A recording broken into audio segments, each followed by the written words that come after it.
अस्सलामुअलैकुम। Maths official के साथ मोहम्मद अज़हर सिद्दीक हाजिर खिदमत है। बातें करने को तो बहुत होती हैं। एक बड़ा पुराना शेर है, मुझे बड़ा पसंद है। अदल इंसाफ वक्त हशर पर माकूफ नहीं, ज़िंदगी खुद भी गुनाहों की सज़ा देती है। मेरा चैनल सब्सक्राइब आप कर रहे हैं, बहुत शुक्रिया के साथ। जिन लोगों ने नहीं किया वो चैनल सब्सक्राइब कर लें। जो मैं कहना चाहता हूँ, आप सुनना चाहती हैं, आप तक फ़ौरन बेल आइकॉन के ज़रिए नोटिफिकेशन क्लिक करेंगे तो फौरी तौर पर पहुँच जाएगा। कल से एक तूफ़ान बरपा हुआ है। एक ख्वाजा साद रफ़ी का फ़ैसला है और तूफ़ान है सारा मीडिया के ऊपर, सोशल मीडिया पे, सियासी जमातों में। ये तूफ़ान का मकसद क्या है? अच्छा, पहले मैं एक चीज़ क्लियर कर दूं आपको। मैं पहले भी बता चुका अपने पुराने वीलॉग में। पुलिस जिसका कन्विक्शन रेट 8 से 10% है,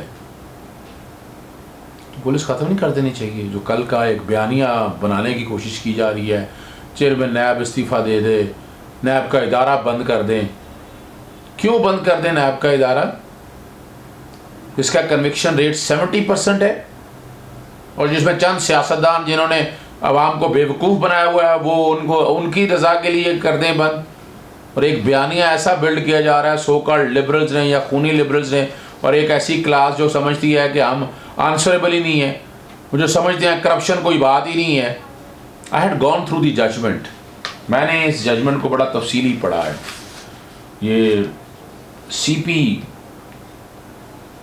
2243L ऑफ 2019 ख्वाजा सलमान रफ़ीक ने फ़ाइल की, और CP 2986 ऑफ 2019 ये फ़ाइल की है ख्वाजा साद रफ़ीक ने। 18 जून 2019 का लाहौर हाई कोर्ट का फ़ैसला है और ये जजमेंट 17 मार्च 2020 को रिज़र्व की गई। टाइमिंग ज़रा समझ नहीं है कि जजमेंट जस्टिस काजी फायज़ साहब का केस के बाद आई है।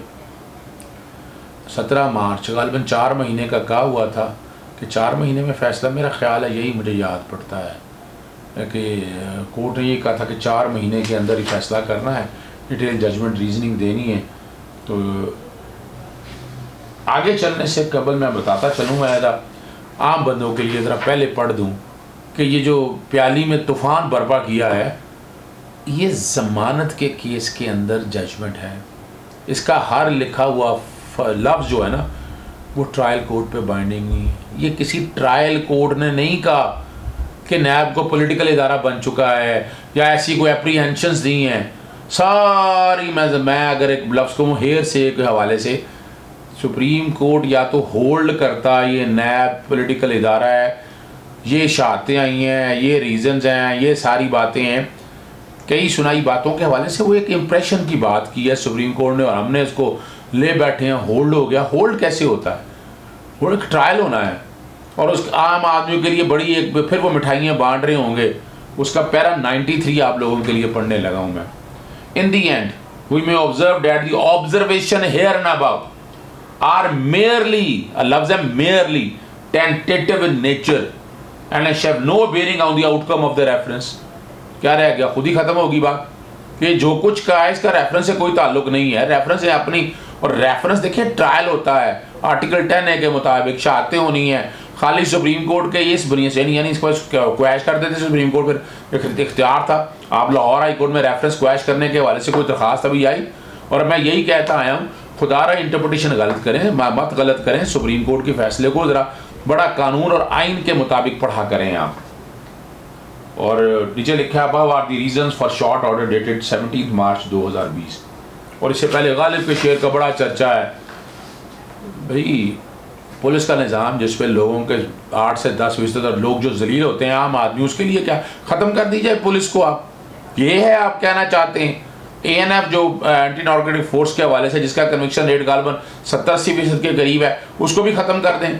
भाई आप, हम तो यही चाह रहे हैं ना, यहाँ पूछने वाला कोई ना हो। वो आखिरी लफ्ज़ जो है ना, जिस पे बड़ा तूफ़ान खड़ा किया हुआ है, वो मैं पढ़ देता हूँ। Until we create a culture of transparency। क्या सुप्रीम कोर्ट ये मान रही है ट्रांसपेरेंसी नहीं है? Liberty civility and democratic value, our desire for peace and order shall continue to elude us to borrow from Habib Jalib. जुल्म रहे और अमन भी हो, क्या मुमकिन है तुम्ही को, क्या हम इसको यानी क्या ऐसा कह दिया, क्या होल्ड कर दिए। देखिए हम इस लफ्ज़ को ऑबिटेड डिक्टा कहते हैं, स्टेट डिसाइसिस का प्रिंसिपल कहते हैं कि चलते सरजरेरा जाते जाते, यानी ये क्या ये पूरे नैब के इलाके में अप्लाई होगा, बिल्कुल अप्लाई नहीं होगा। ये इस केस की हद तक है और इसका इतलाक इस केस की हद तक है। मत कंफ्यूज करने की कोशिश करें, मत गुमराह करें कौम को कि आप पढ़ रहे हैं। यानी एक इदारा है, आइनी इदारा है, कानून के मुताबिक बना हुआ है, कानून ने तो उसको इदारे को बनाया और ये चैलेंज हुआ था बाकायदा असद यारवली के केस के अंदर। और मैं ऐसी बातें कोई नहीं करना चाहता इस हवाले से। ये आम बंदे से जाकर पूछें कि एक वो लोग जो जिनके जायदादें कुछ नहीं थी, आज अगर अरबों रुपए में खेल रहे हैं तो वो कौन सा कारोबार ऐसा है। फिर जायदादों पे बड़ी बातें हो रही हैं कब्ज़ों के हवाले से कि कब्ज़े कर लिए हैं, पता नहीं क्या कुछ है। मैं नहीं इस मामले को, मेरे बड़े अच्छे ताल्लुकात हैं उनके साथ, मैं नहीं उन चीज़ों में जाना चाहता। ज़रा आराम से एक जुडिशल इंक्वायरी करा लें, समझ आ जाएगी इन अफराद के बारे में कि ख़ास तौर पर अब इन सियासतदानों के अंदर जो एक हाउसिंग सोसाइटी बनाने का कॉन्सेप्ट है। ख्वाजा आसिफ का भी आपने सुन लिया। यहाँ आ जाए, ज़मीनों के झगड़ों में खोखर ब्रादर्स हैं, मियाँ जावेद लतीफ़ देख लें आप, और यहाँ ये सारे उठा तो लें आप बैठ के, आबिद शेर अली वगैरह देख लें, और अपना इस्लामाबाद से तारिक फजल चौधरी देख लें, और राना तनवीर देख लें आप। ये सारे सॉरी जी, ये सारे अफराद जब आप देखते हैं तो कहीं ना कहीं हाउसिंग सोसाइटी के यानी ज़मीनों के मामलात में ये इन्वॉल्व हैं। और हमने ये देखा ये एक नॉर्मल रूटीन है। फिर एलडीए का जो हाल किया इन्होंने, एलडीए को जिस तरह एक्सपैंड किया, आहत चीमा को, ज़रा सारी चीज़ें समझने वाली हैं। और हम अगर सारी चीज़ें समझ जाएँ तो बड़ी आसान है। इजाज़त के साथ पानी पीने लगाऊँ ज़रा। देखिए कानून की मंशा कानून के मुताबिक समझनी चाहिए, और इसीलिए ये लॉन्ग स्टैंडिंग प्रिंसिपल है ऑबिटेड डिक्टा और स्टेट डिसाइसिस के। हम इसको बुनियाद बनाकर ये नहीं कह सकते टीवी पे प्रोग्राम हो रहे हैं, चैनलों पे हो रहे हैं और इंप्रेशन क्या दिया जा रहा है, इस्तीफा मांगा जा रहा है। अभी क्या हो गया, यानी जैसे मैंने कहा 100 में से 8 से 10% पुलिस है, तो फिर तो सारे पुलिस को उठा कर फेंक देना चाहिए। FIA के कन्विक्शन रेट देख लें आप, ये इदारे।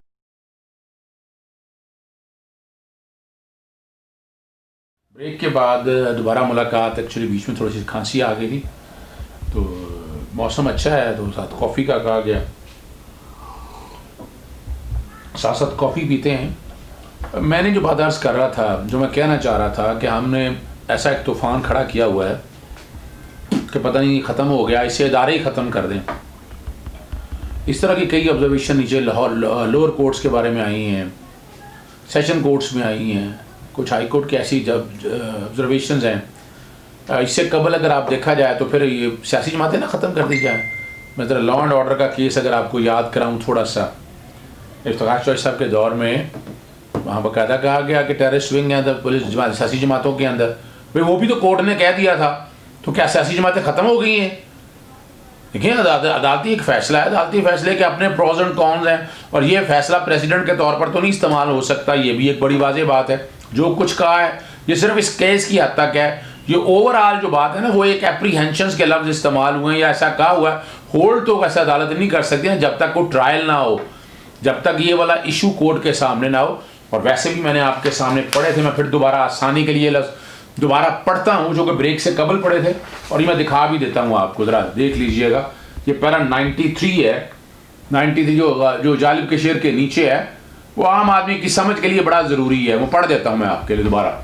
इन the end we may observe that the observation here above are merely tentative in nature and shall have no bearing on the outcome of the reference। चलिए यही बात ख़त्म होगी, यही जो तूफ़ान खड़ा किया हुआ था। अच्छा मैं थोड़ी सी और हिस्ट्री थोड़ी सी बताता चलूँ आपके लिए, ज़रा समझना ज़रूरी है। 2014 criminal petition number 203-L of 2014, 20 March 2014 को रिपोर्टेड जजमेंट है PLD 2014 supreme court 458 Mohammad Shakeel versus the state. Mian justice Saqib Nisar sahib और मियाँ जस्टिस आसिफ सईद खान कोसर साहब दोनों बाद में चीफ जस्टिस बने।